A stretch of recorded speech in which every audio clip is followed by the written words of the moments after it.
morning, Benin City. Good morning, Nigeria. Welcome to the Wednesday edition of your favorite morning show, Dawn on VOS TV. My name is Felicia Udeji. This morning, I have a story for you that I want you to lend your voice to. Yes, it's a unique story, one that people are talking about, and the issue is still yet unsettled, and I want you to lend your voice to the story this morning. So here's the story. There's this pastor who got a prostitute to repent, and she became a devoted member of his church. Hardworking, she became a really strong Christian. Then a few years later, his only son came to his father and told him that he wants to marry. And he brought this lady to him that this is the woman he wants to marry. Now, here's the issue. The pastor says that his only son cannot marry a repentant prostitute. What is your advice to the son? What should he do? Should he obey his father, or should he go ahead? Let me start off by hearing what my colleagues' comment on this issue is. Jude Aweke, what's your advice to the son? Good morning, Nigerians. Good morning and thank you for joining us on the program this morning. Well, let's establish that person is not a pastor in the first place. He's not a man of God. You cannot call him a man of God, because the Bible makes it clear that old things are passed away, right? So if I'm a sinner and I confess my sins before God and I'm forgiven, you don't have to refer to my past, all right? Past is past. But the pastor is insisting that record will tarnish his son's image. Remember you said not devoted Christian, right? Yeah. The said lady is now a devoted Christian. So you don't have to. Past is past. So regardless of the fact that she was once a prostitute, and so many persons actually know her to be a prostitute, now being married to a pastor's son, will that not tarnish the image of the pastor and his son? Let me tell you, forget about the image or whatever you think. If God were to visit our past, none of us will merit ever smelling the kingdom of God. We will not smell the kingdom of God. So let's not think about a repentant sinner is a repentant sinner. Let's establish that. If I have let go of my past, then they are gone. They are gone. They are gone. Forever. They are gone. All right. Thank you, Jude, for your comment. So if you are that pastor, your picking don't find wife. Don't say why. We would like to know what you have to say concerning this particular story. What advice do you have for the pastor and his son? Do you have a different opinion other than that of Jude? Do you think that the pastor's son should not marry this said lady, or what is your advice? We want to know. We'll take a short break, and when we'll come back, we'll kick off with our newspaper segment while we are waiting for your comments, because I'd love to really read from you this morning after the short break.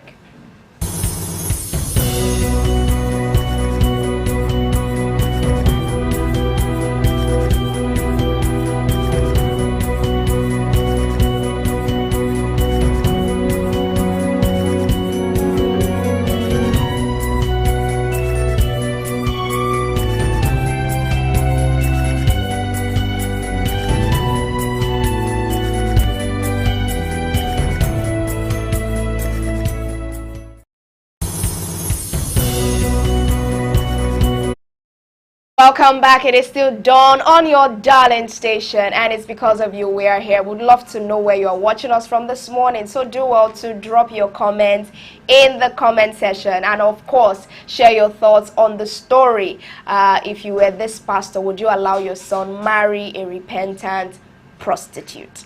Okay, yes, we'll kickstart off with the Vanguard newspaper to see the headlines across our national dailies this beautiful Wednesday morning. From the Vanguard newspaper, from the very top, it says, federal government apologizes to Nigerians over poor power supply. Beyond the red carpet, the UK state visit is investment in Nigerians' future. Who is making that statement? That is coming from the CBN Governor Olayemi Cardoso, talking about President Bola Tinubu's visit to the UK, saying it's beyond the red carpet, but that it's an investment in Nigerians' future. Moving on, Ozoro Festival of Fertility or Harassment. No rape festival in Isoko Urobo, says Ibori. Yes, talking about the Ozoro Festival. Presidency battles Undome over alleged plans by terrorists to overrun Borno Northeast. And now let's take a look at the screaming headline on the Vanguard newspaper this morning. Petrol. Marketers keep high prices as crude drops. Retailers should adjust price, says attendant. Regulators must intervene. That is coming from the Petroleum Price NG. Market forces to determine prices, says Petron. And transport fares rise by 50%. Yes, petrol.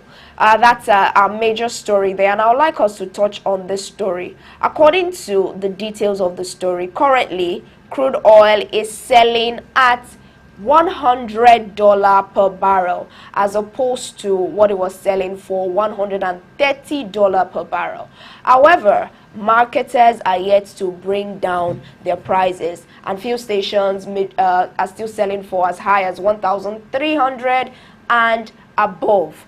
And looking at these dynamics, Jude, what measures do you think can be put in place by the government to regulate this? Because petrol attendants are blaming marketers, that marketers are the ones that have not brought down their prices, while the marketers are saying it's market forces that determine. So what measures can curb this from the marketers aspect and from the fuel dispensers aspect? You know, it speaks volume of the issue of transparency and the need for regulatory mechanism to ensure that the common man is not at the receiving end of all of these shark practices. Do you understand? There's need for stricter regulation.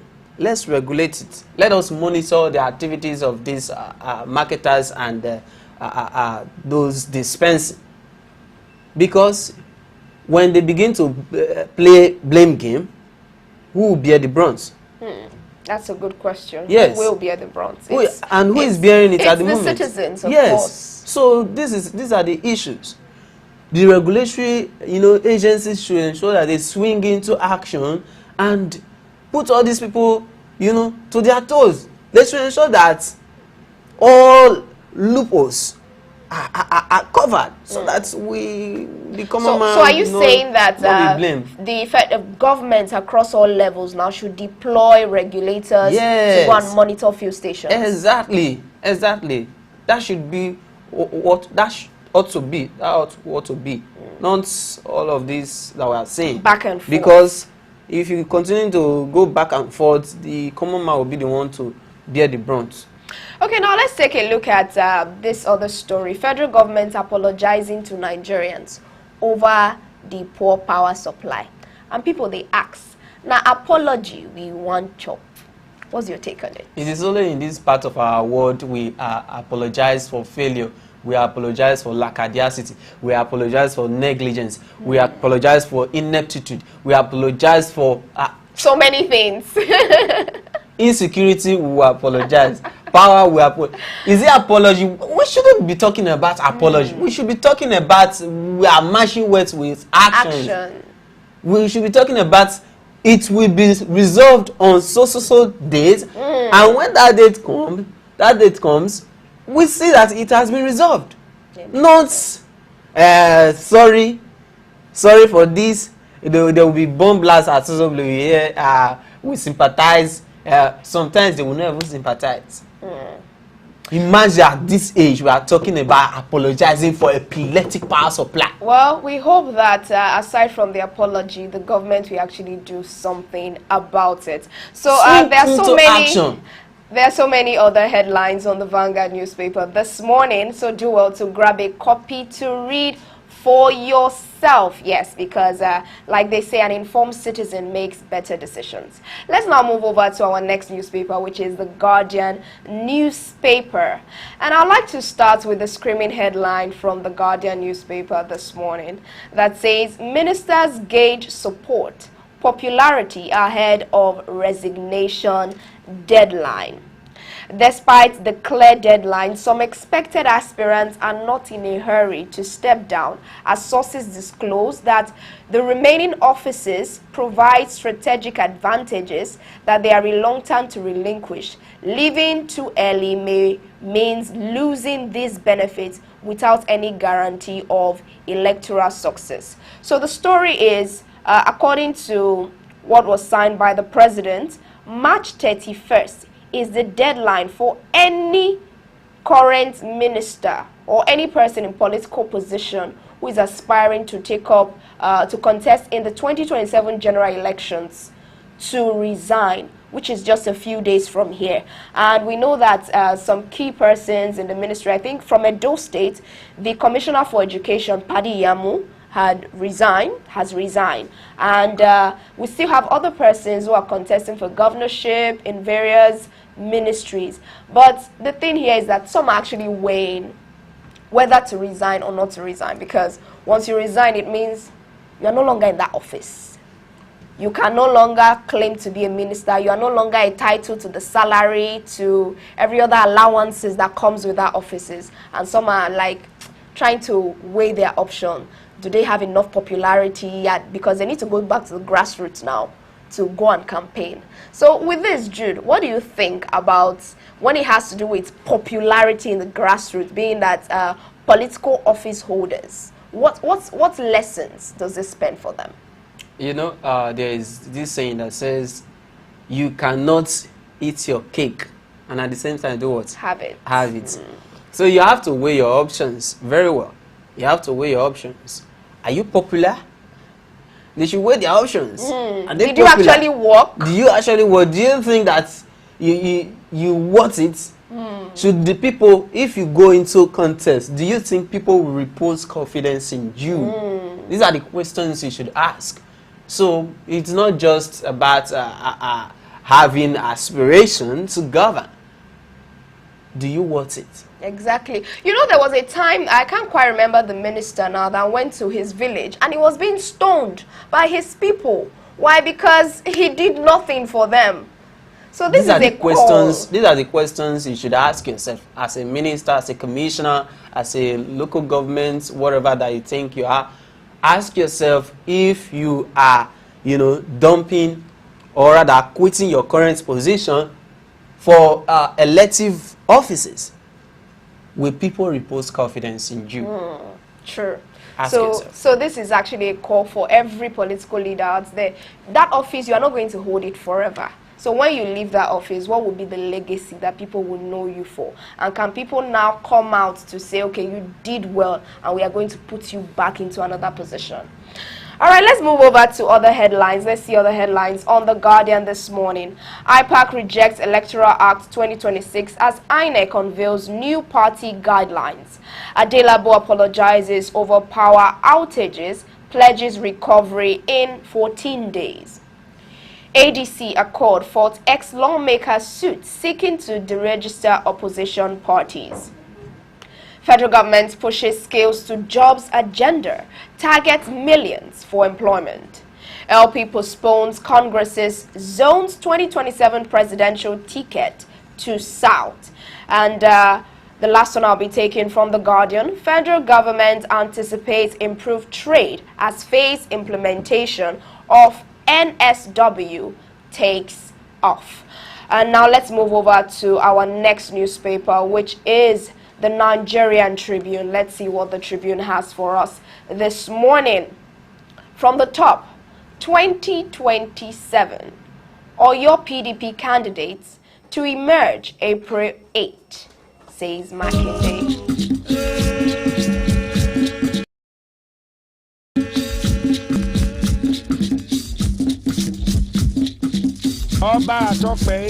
He said. From the ancient glory of the great Benin Kingdom to the vibrant culture that defines the Edo people today. BOS TV proudly presents The Pride of Edo, A captivating cultural and lifestyle documentary series celebrating the history, traditions, food, music, and achievements of great Edo people across the world. journey with us through royal traditions, colorful festivals, breathtaking tourist destinations, and inspiring stories of Edo sons and daughters making global impacts. Each week brings All powerful... right, so we are still taking a look at our newspaper review, and we are currently on the Nigerian Tribune.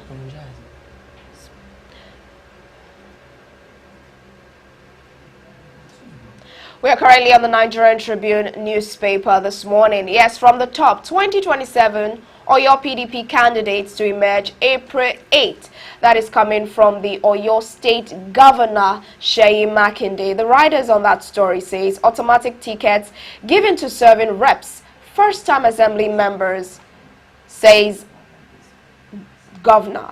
Governor says we won't leave PDP. Only 51 candidates for 2027 polls. Final decisions to platform to be made April 15 at stakeholders meeting. Still on the Nigerian Tribune this morning, court remands El-Rufai bail application hearing for March 31. Sun leads supporters to Kaduna court in show of solidarity. And another headline from the Nigeria Tribune there says, Obi ought not to contest in 2023 presidential election. Who is making that statement? That is coming from Justice Salami, a former president of the Nigerian Justice. Other headlines there says, police confirm 2 dead as Mack truck breaks, falls in Ibadan, crushes tricycle.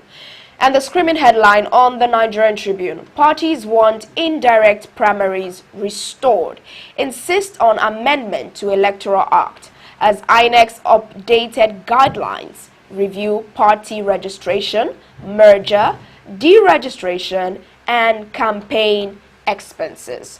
Let's talk about this story, Jude. The details of the story currently, according to the new electoral amendment, it now gives parties the role to use their party primaries. Party primaries must now be indirect, which means that they would have to be voted. Candidates for a political position will have to be voted for by selected individuals whom the parties will bring forth. But IPAC here is saying that they don't want that. That they want parties to be able to determine how their primaries are being conducted, that it should not be in the place of the legislation. And they are also saying that the deadline given by INEC for parties to submit their membership registration and other information is too short. So, Jude, coming to you now, do you think that this electoral amendment will still be feasible at this time? Of course, I think so. We still have enough time. But let's take a look at the issues that have been raised. Political parties conducting their primary elections. If they conduct their primary elections without the interference of the legislature, as the IPAC is, saying, it will be nice. I really don't think there is need for the legislature to interfere in internal party affairs. So you're saying they should give the party the right to do their primaries the way they want? Exactly. Well, I still have some reservations, because if you are saying issues of direct primaries and all of that, they will kind of lead to manipulation. Do you understand? Okay. Manipulation in the sense that all the gladiators jostling for space on who the calf fits. We now say, okay, how do I do this? How do I do that? But let's just see how it plays out. Well, definitely. Then let's take a look at this other story. Obi ought not to contest for the 2023 presidential election. That is coming from Justice Salami there. So Justice Salami, by the way, is a former appeal court president, and is saying that Peter Obi is not qualified or was not qualified to be nominated as a presidential candidate for this upcoming 2023 election. With statements like this, will there not be turbulence in our election come 2027? What disqualified him? That is the first question you should ask Justice Salami. According to him here, he said that the issue of inadequacy and incompetency is what disqualified him. That is inadequate, is incompetent. Yeah, those were the reasons he gave here. Is Justice Salami the INEC to determine who is qualified to contest election and who is not qualified? You see, these are the issues that we are saying, that when you begin to make comments like this, it speaks volume. People will begin to raise questions like, why do we have tribalism and nepotism and all of this? These are the questions that people ask when you make such let me not say stupid statements. Let me not say that. That is his own opinion there, and you have a right to your own opinion. That is why we want you to drop your opinion in the comment section as regards the issues of today. It's still done on VOS TV, and this is where we'll call it a wrap on the newspaper review segment. Coming up next is the discussion segment of the show. Do stay tuned.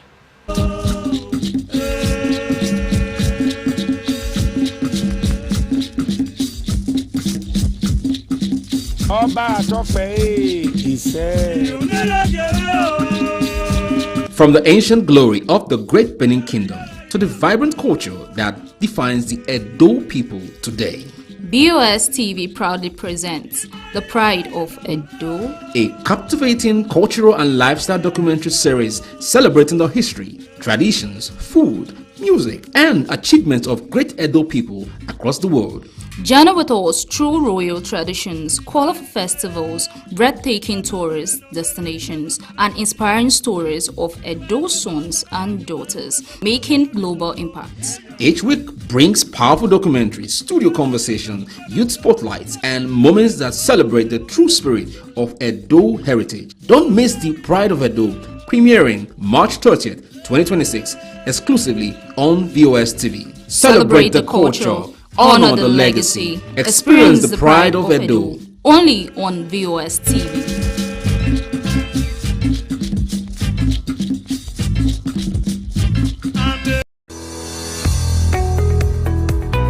Are you planning an event, launching a brand, or looking for powerful media visibility? Welcome to VOS TV. VOS Global Media Limited, your trusted media powerhouse in Benin City. Located at number 82, First Isekulu Road, we deliver top-class event coverage, live streaming, studio and outdoor photography, and professional videography that tells your story with clarity and creativity. Need sharp editing, catchy jingles, full program production? We've got you covered. From talk shows to entertainment, general news, advert placement, and even social media management, VOS TV gives your brand the spotlight it deserves. Clear visuals, professional sound, creative excellence. Call us today on 080-2254-7837 or 090-3710-3329. VOS TV, amplifying your voice to the world. It's good to know that you're still there with us on the program Dawn on VOS TV, reaching you live from our Benin City studio, the Edo State capital. Welcome to the discussion segment of the program. You know, death is inevitable, but some deaths are avoidable. In our daily search for health care, many Nigerians have lost their lives, not as a result of their deteriorated health condition, but as a result of negligence on the part of some healthcare workers. Recently, in Kebbi State, two sisters between the ages of 3 and 6 lost their lives in Kebbi State following a wrong injection that was administered by 2 nurses against the instructions of the doctor on duty.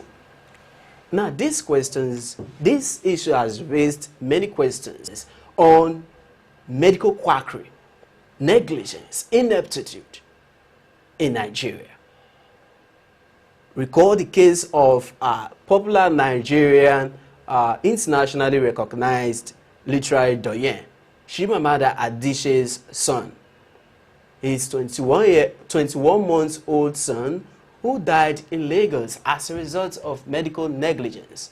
History also reminds us of sometime last year here in Edo State, Benin City, specifically the state with HIV as a result of blood transfusion. So all of these issues raise questions on who is certifying ineptitude, who is certifying medical quackery, who is certifying negligence in the healthcare sector.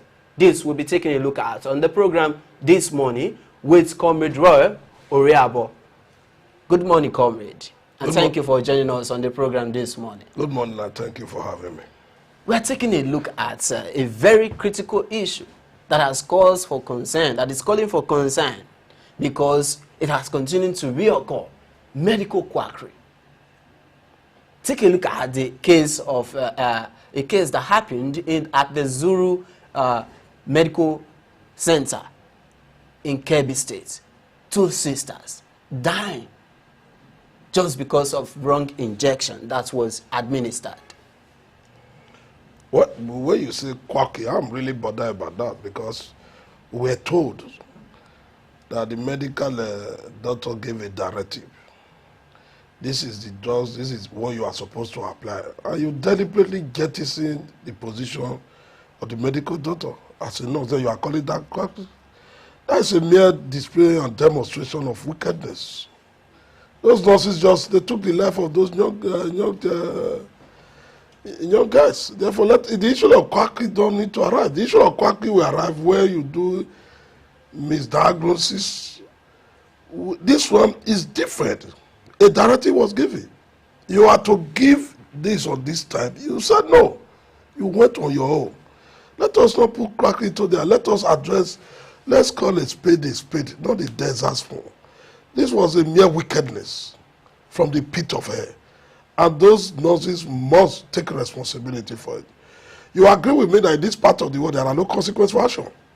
Especially from the medical field. We have not seen where, even the one you mentioned from Edo State just now, where that baby was HIV was allegedly transmitted to that child, there was no action, no consequence. We were told it was a mere abracadabra, and at the end of the day, nothing happened. You just talk about Chimamanda. Our strong and international icon of that reproach. Look at what happened to the son. As of today, the medical professionals who are there are still dilly-dally. They are trying to protect their own. It's only in Nigeria that you don't see them take your mind back. The former First Lady of Nigeria, Stella Obasanjo, when she went for that operation she went for in Sweden, the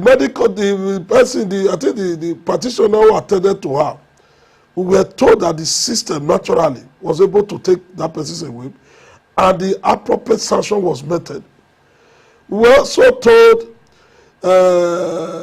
Michael Johnson, you saw the medical person, the doctor was with, how he was also treated in this part of the world. How many? We have a way of shading ourselves. We have a way, our profession have a way of saying, no, don't do that. It's our profession. We must protect. We must protect. Nobody is interested in the general welfare. Nobody is interested that you are dealing with human beings. But we always use that sentiment. No, it's one of us. It's only in Nigeria it happens. And that's the reason why when you use the word quackly, I said no. That's a deliberate. It was a deliberate conduct from those nurses, and they need to pay for it dearly. Because if they don't pay for it, another one will happen. It was intentional. Highly intentional, well calculated, well delivered, and well conceived. Therefore, let us not put the issue of quackery into it. Why, this has continued to play that in this part of our world, and we're asking the questions: who is giving them licenses to operate? Who is issuing the license to operate? These people that's, It's not about the license. It's about the orientation we have in this country. There are Nigerians who are in medical field. Nigeria, if they get to abroad, they are doing well because they know that the institutions there are working. They know there are internal mechanisms that will question your disposition. How serious are we as a country? As a people, how serious are we? Do we keep to time? The answer is no. There is nothing you don't see. You see people are supposed to resume work by 8 a.m. They resume work 9. Because there are no consequences for actions. And that is what we are seeing on a daily basis. Now you will not see the medical practitioner. They will not come to protect. They will shade those nurses to say, no, it's one of us. We will not expose her. But in a society that is working, they will tell you, no, you can't take a life. There must be consequences, so you have to bear it. But in Nigeria, have not happened. Look at the issue you mentioned of Chimamanda. Look at the way the medical privilege and look at the way they are trying to protect those persons who were directly involved. Look at the protection. If it was in Europe or in America, they will protect. They will also, let's look at. But for here we are protecting. And that's what's going to see happen to these nurses. They will be protected by the whole organization. They will protect them. They will be protected. We were in this country that way we were told that a judge was telling a lawyer in an open court to go on his knee. As of today, nothing happened because the legal privilege committee, they will protect their own. So it's one of us. A society that keep on saying it's one of us, they want to protect their own. We continue to see what we are saying. We are supposed to cut those nurses out now. And the punishment will be sanctioned accordingly. But that will not happen. Because by the time the central committee to look at it, they will not come and say, no, the nurses acted well. It was the police have arrested 2 of the nurses involved. So probably investigations are ongoing. I will expect that they will do the needful. But the question I want to ask you is this: how are these unprofessionals able to gain the trust of patients and the community? It's not when you are using the word professional. Yes, this is unprofessionalism. You are talking about who are we as a people? What have we subscribed to? There are different attitudes that are below standard in this country. Take your man, don't single out a profession. Take your man to the larger society. Use your brain to express it. Dissect what is going on in Nigeria to society. Today, that is what is happening to all the professions we find ourselves. Because there is a total collapse within the system. The central can no longer hold. Therefore, those sub-organizations you are saying, the professional group, are no longer professional because they want to be a part of the system. They want to subject the system so that they want to belong. And that is what we start seeing there. What can a professional organization do now in the larger society? Now, what do they do? Once it happens, you are a journalist now. If you commit an act of infraction now, you will see your organization, your union will come and support you. They will look for a way to remove you. Say, oh, it's one of us. It's one of us. They will use a way to come and show that solidarity and love. They remove you from the entire process without allowing you to face the consequence of your actions. So and then, professional bodies are kind of complicit. That is what you're saying. That's what you're saying. Don't discuss professional body in isolation. Generalize Nigeria. Generalize Nigeria. And so that we know, call us the name we are. Because now we are no longer consistent in terms of our principle. We are no longer reliable. The oath, as a medical professional, you took an oath. Yes, you took an oath to protect and save lives. How are these unprofessionals able to get, the trust of patients and the community? And you mentioned that professional bodies, they kind of try to shade them when they commit sharp practices. So they are kind of complicit. Is that what you are subscribing to? Of course. Because there have never been any professional body in this country that will commit an action that call for concern that we have punished over the years. The professional group organization have a way of protecting their own. That mentality of my own mentality is what is affecting us in this country. Because everybody, you can even see in a general sector, once a man, those who are politically exposed now, if Nigerian government say, no, you have committed an action, you have embezzled Nigerian money, you have stolen from us, you will see his villagers, they will rally around him. Even though he's a thief, this is our thief, he must be protected.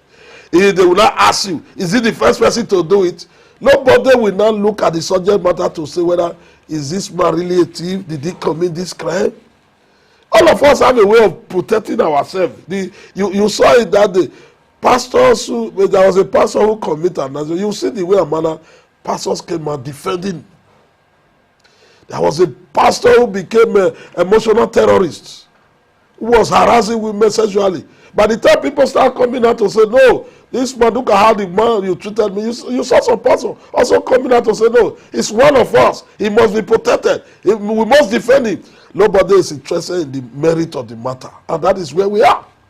Until we are able to live above that elementary sentiment, that mentality of myoism, I say, let's address it in generality. Then Nigeria will start embracing progression, and all of us will be happy for it. So where do you think that enforcement is failing? Enforcement is failing because, one, our recruitment process is also an issue. Our recruitment process is an issue. How do we recruit people into organizations? If we take in general leadership, recruitment exercise, how do we do it this part? If you investigate those sisters, those nurses, you might be surprised that they are related to one big man somewhere, who will not come and say, no, nothing. They will just cook up and say, look at what happened. You know, these are some of the issues. One, if anything we are doing in this country, if it's on merit, there is nothing that will happen. Once it's a merit, nothing will happen. You know, I am an in-house analyst to this station. I saw myself coming before program. I saw myself sitting at 30 minutes before. I have an office, but I will be sitting at 30 minutes. Those who will be taking care of me, they will not be here. That is in Nigeria today. That is not profession. Anywhere we find ourselves, that is how we, because there are no consequences. By the time we start taking action, a proper action of what it's supposed to be, we will know we are serious people. We are not serious people in this country. We are not serious. Because you get it, you are getting, it's not merit. People, it's because you know what A, you know B. They will not come and put you there. Then you are there. Your loyalty does not belong. Those nurses now, you go and take a complete dossier about it. You find out the loyalty does not belong to the, belong to the one big man somewhere who just say you have to be there. Until we work on our orientation. We must have Nigeria need to move away from where we are now and have orientation that will make society to work. There must be we must repurge ourselves, rediscover ourselves as a people. Otherwise, we continue to be lamenting every day. Since the book of Lamentation was written because of Nigeria. We must continue. I will continue to let Nigeria know. We must call a spade a spade.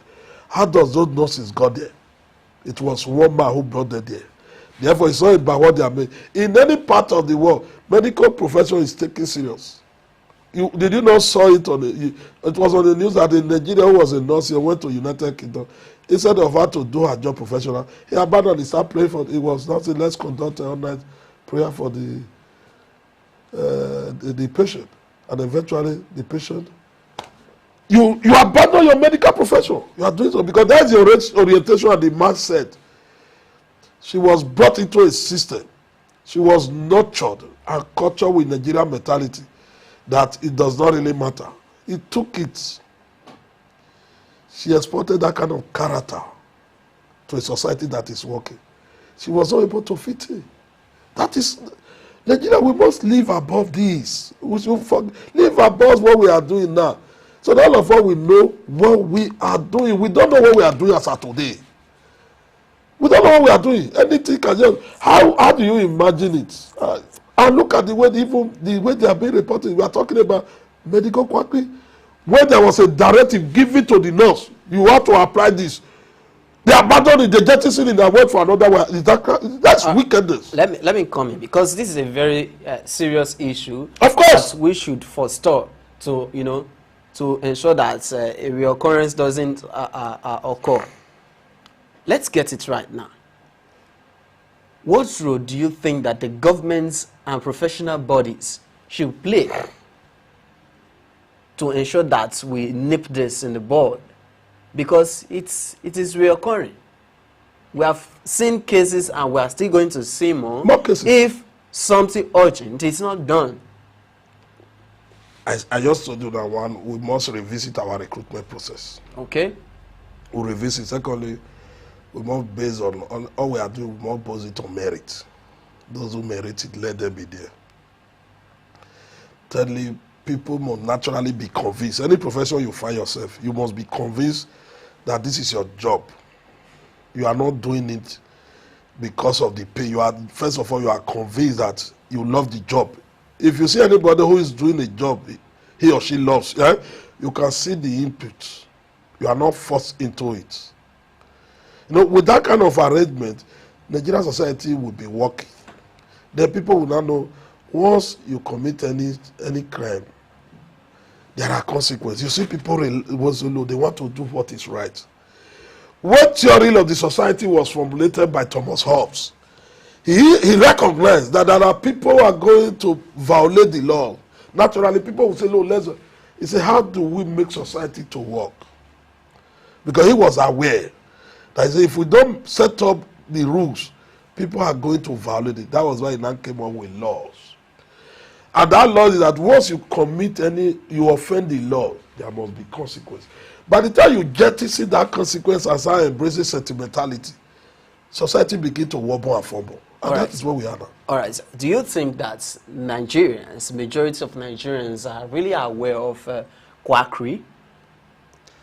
No, when you are talking about quackery, and that is yes, I think medical quackery. It's good for we to even go to dictionary to know what is quackery. You are talking about quack. This issue we are facing. A quack is somebody who is not trained for the job.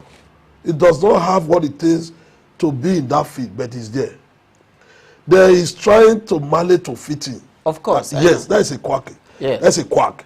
But what happens if we are using Kebbi State as a case study? A directive was given to these two nurses that you have to apply. If somebody is telling you, use Panadol, it's written there, documented sign. You left Panadol and you were looking for fencing. Then you cannot now be telling me. That's an act of wickedness. Because you are aware that immediately you apply this, these persons are going to. You know, we are not treating just a case. We are not treating just we've had cases of quackery in Port Harcourt. We have cases of quackery in different parts of the country. So we are not treating just that case that's played out in Kebbi State. So when I say quackery, I'm speaking generally. Because we have cases of quackery. Of course, negligence. What they are talking about now is negligence. And negligence is part of what we are also discussing, what we are discussing at the moment. So how do we contain quackery, negligence, and all of the ineptitude that have been displayed by some medical practitioners? What have you asked yourself, what is the functions of these professional bodies? Professional bodies are supposed to be eternal mechanisms that regulate the profession without fear or favor.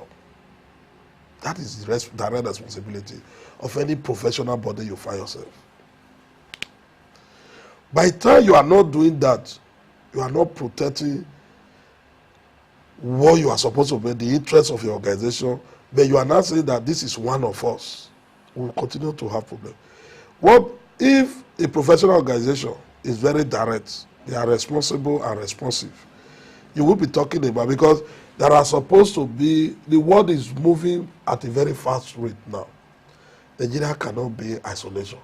If somebody is telling you, I am a medical practitioner, there is a council of nurses and midwives, I'm aware.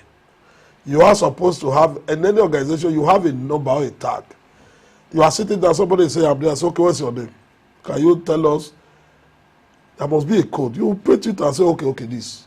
It's just that you are seeing a policeman, they have a code, they have a number. You are seeing an army, they have a code, they have a number. You are seeing a lawyer, they have a code, they have a... That is how to regulate an organization. That proactive nature must be there. So that by the time you know, first of all, you are sanitizing yourself. You come and say, no, These are our profession. This profession is a serious profession. These are our members.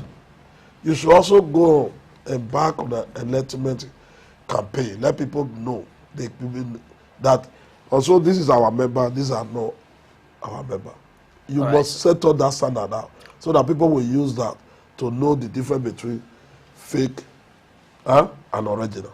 All right, so for Nigerians, for the common man who is out there to seek medical care, what step should we take, to ensure that we verify the credibility of those who are to give us medical care, who are to administer medical, treatment to us? Well, if you are in the medical field, if you get to any of the hospital, private hospital, the first thing you look for is the certificate of incorporation.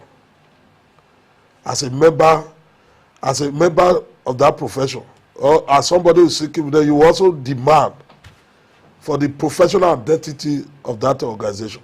Well, that is the reason why if you go to any clinic or a hospital, you'll see there, they'll sign it there that you will know that hospital is certified. You understand? You look for it, you ask questions, so that you will not go and fall into all those quacks that will rip your life up from you. All right, sir. Thank you very much, Comrade Roy Oriabo, for your inputs on the program this morning. We've been taking a look at the issue of two sisters that died in Kebbi State as a result of medical negligence, ineptitude of some nurses. And we are taking a look at these issues because they have been reoccurring. A lot have been reoccurring in different parts of the country.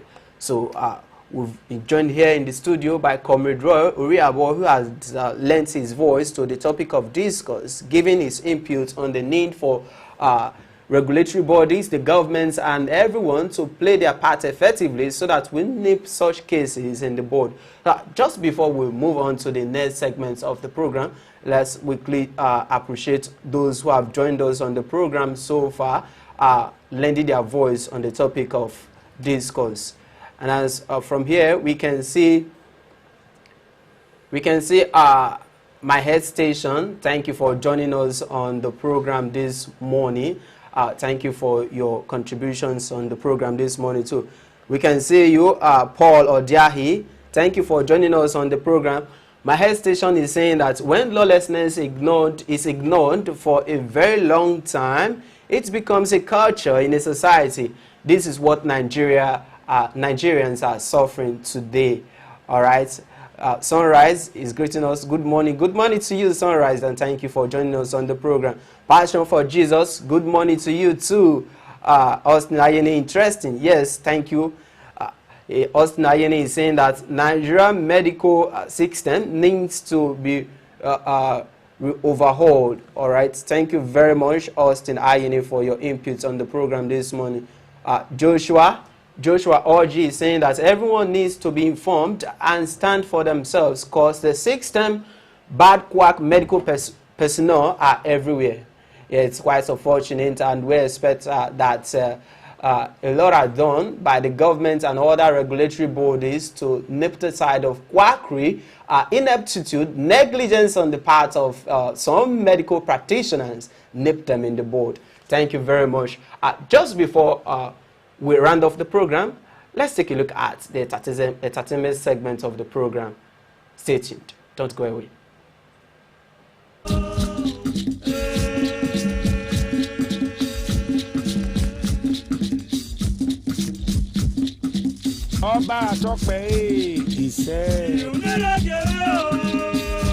From the ancient glory of the great Benin Kingdom to the vibrant culture that defines the Edo people today, BOS TV proudly presents The Pride of Edo, a captivating cultural and lifestyle documentary series celebrating the history, traditions, food, music, and achievements of great Edo people across the world. Journey with us through royal traditions, colorful festivals, breathtaking tourist destinations, and inspiring stories of Edo's sons and daughters, making global impacts. Each week brings powerful documentaries, studio conversation, youth spotlights, and moments that celebrate the true spirit of Edo heritage. Don't miss the Pride of Edo, premiering March 30th, 2026, exclusively on VOS TV. Celebrate the culture, honor the legacy, experience the pride of Edo. Only on VOS TV.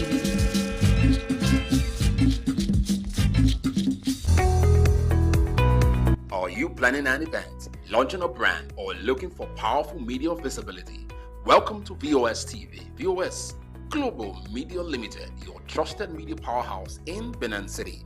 Located at number 82, First Isekulu Road, we deliver top-class event coverage, live streaming, studio and outdoor photography, and professional videography that tells your story with clarity and creativity. Need sharp editing, catchy jingles, full program production? We've got you covered. From talk shows to entertainment, general news, advert placement, and even social media management, VOS TV gives your brand the spotlight it deserves.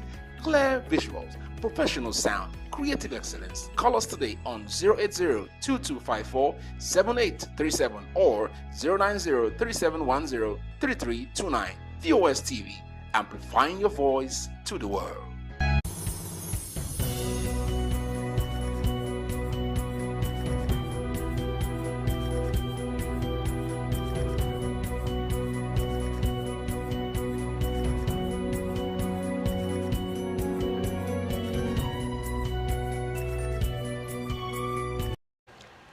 Good morning. Welcome to the entertainment segment of our morning show. I am Happiness Peter. Now let's check out the latest news in the showbiz world. The Benin Traditional Council on Tuesday insisted that popular streamers Habib Adelaja, popularly known as Pella, had no approval to visit the palace. Reacting to a claim by Pella and his manager, the Benin Traditional Council Secretary, Frank Irabo, said in a statement that the submission of a letter of request and its acknowledgement could not constitute approval. The council urged Pella and his manager to state publicly whether any formal written approval was granted, adding that it was also important to clarify whether their request revealed any intention to visit any of the queens. The council on March 17 said the queen who allegedly granted Pella to assist the palace could not possibly remove her. Moving on, the Nigerian singer David Adeleke, popularly known as Davido, has spoken about his journey in the music industry and what fans should expect from him in the next phase of his career.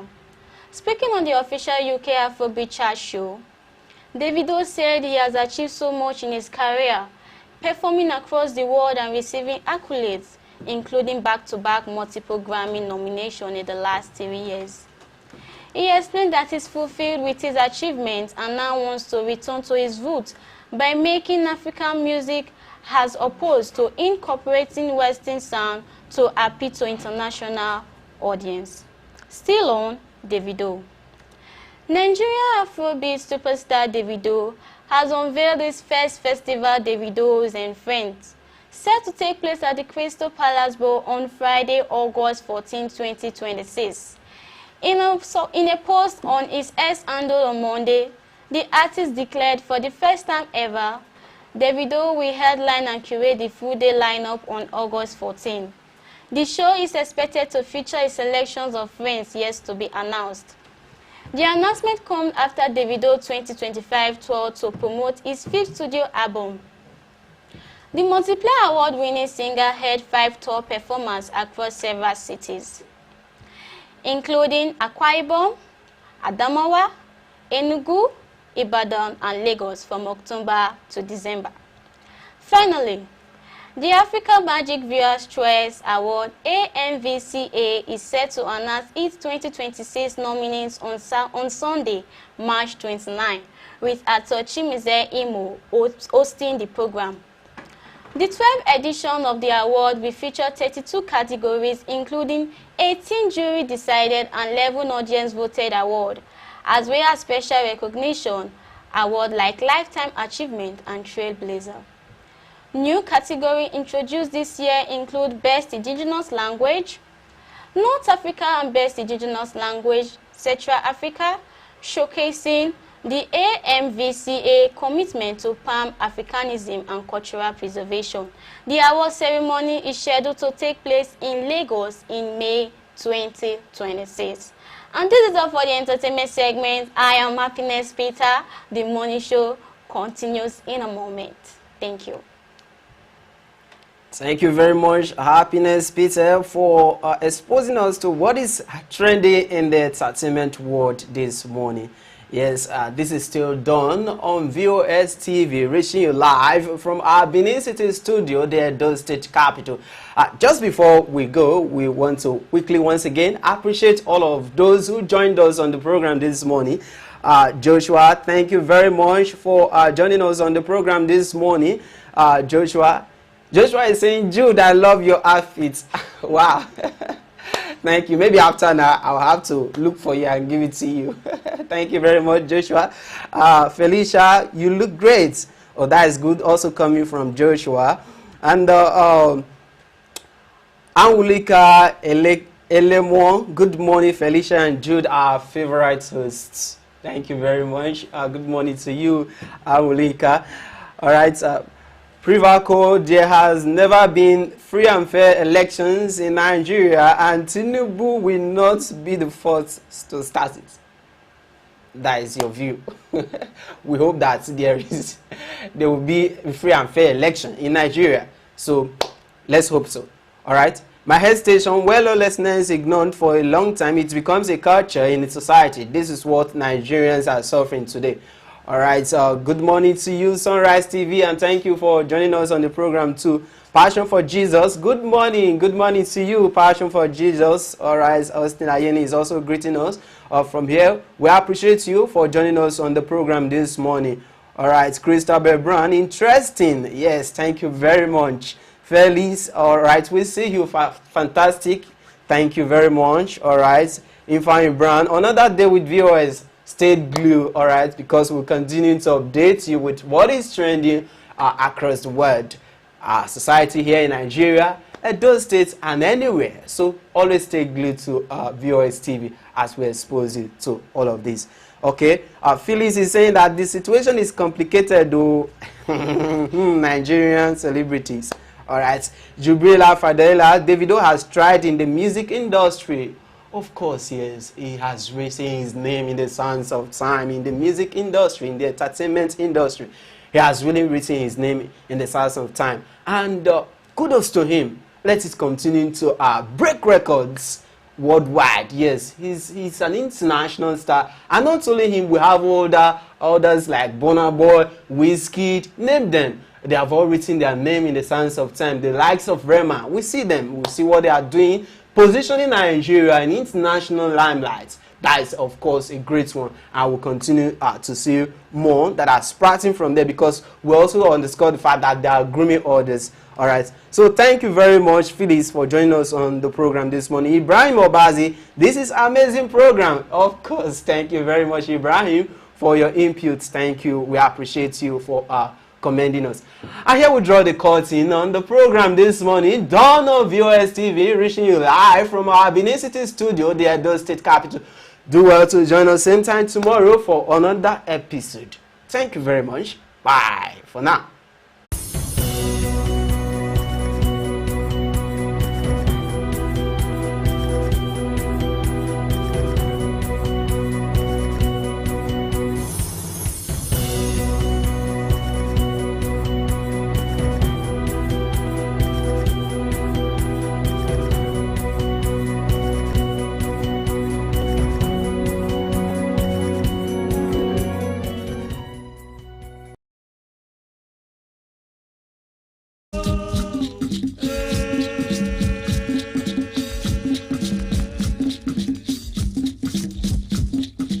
Ọba àtọ́pẹ́ ìṣẹ́. From the ancient glory of the Great Benin Kingdom to the vibrant culture that defines the Edo people today. BOS TV proudly presents The Pride of Edo, a captivating cultural and lifestyle documentary series celebrating the history, traditions, food, music, and achievements of great Edo people across the world. Journey with us through royal traditions, colorful festivals, breathtaking tourist destinations, and inspiring stories of Edo sons and daughters making global impacts. Each week brings powerful documentaries, studio conversations, youth spotlights, and moments that celebrate the true spirit of Edo heritage. Don't miss the Pride of Edo, premiering March 30th, 2026, exclusively on VOS TV. Celebrate the culture, honor the legacy, experience the pride of Edo. Only on VOS TV.